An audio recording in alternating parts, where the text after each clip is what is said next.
नमस्कार दोस्तों। सरकारी कर्मचारियों के लिए एक बेहद महत्वपूर्ण जानकारी सामने आई है।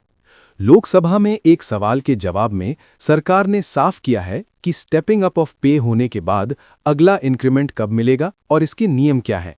ये जानकारी खास तौर पर उन कर्मचारियों के लिए महत्वपूर्ण है जिनकी सैलरी उनके जूनियर से कम हो जाती है और बाद में उसे बराबर करने के लिए पे स्टेपिंग अप किया जाता है। दरअसल लोकसभा में सांसद आनंद भदौरिया द्वारा ये सवाल पूछा गया था कि जब किसी वरिष्ठ कर्मचारी का वेतन उसके जूनियर के बराबर करने के लिए बढ़ाया जाता है तो क्या उसके अगले वार्षिक वेतन वृद्धि यानी नेक्स्ट इंक्रीमेंट की तारीख बदल जाती है या नहीं। सरकार की ओर से केंद्रीय मंत्री डॉक्टर जितेंद्र सिंह ने इसका जवाब दिया और कई महत्वपूर्ण बातें स्पष्ट की।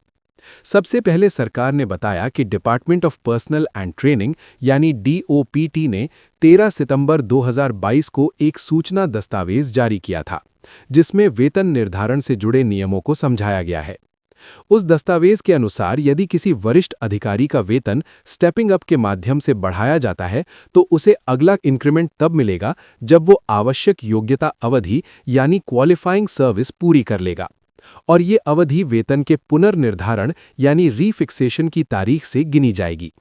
अब सवाल आता है कि ये क्वालिफाइंग पीरियड क्या होता है। इसका जवाब भी सरकार ने दिया है। 7वें वेतन आयोग के तहत अगला इंक्रीमेंट देने का नियम central civil services revised pay rules 2016 के रूल 10 में दिया गया है। इन नियमों के अनुसार अब कर्मचारियों को साल में 2 संभावित तारीखों पर इंक्रीमेंट मिल सकता है, 1 जनवरी और 1 जुलाई। लेकिन हर कर्मचारी को साल में केवल एक ही वार्षिक इंक्रीमेंट मिलेगा। ये इस बात पर निर्भर करेगा कि उसकी नियुक्ति, प्रमोशन या वित्तीय उन्नयन कब हुआ था। उदाहरण के तौर पर अगर किसी कर्मचारी की नियुक्ति या प्रमोशन 2 जनवरी से 1 जुलाई के बीच हुई है तो उसका इंक्रीमेंट 1 जनवरी को मिलेगा और यदि नियुक्ति या प्रमोशन 2 जुलाई से 1 जनवरी के बीच हुआ है तो अगला इंक्रीमेंट 1 जुलाई को मिलेगा।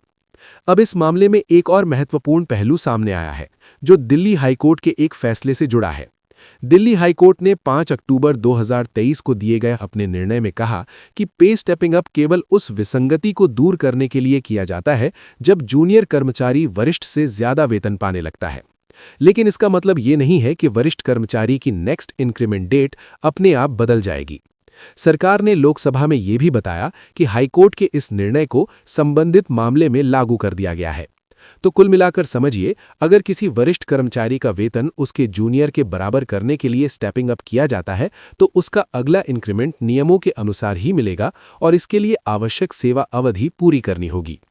दोस्तों, ये जानकारी लाखों केंद्रीय सरकारी कर्मचारियों और पेंशनरों के लिए बेहद महत्वपूर्ण है क्योंकि वेतन निर्धारण और इंक्रीमेंट से सीधे उनकी आय पर असर पड़ता है।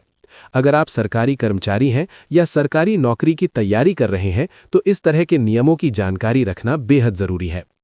अगर आपको ये जानकारी उपयोगी लगी हो तो वीडियो को लाइक करें, शेयर करें और चैनल को सब्सक्राइब करना ना भूलें ताकि सरकारी कर्मचारियों से जुड़ी हर बड़ी अपडेट आप तक सबसे पहले पहुंचती रहे। धन्यवाद।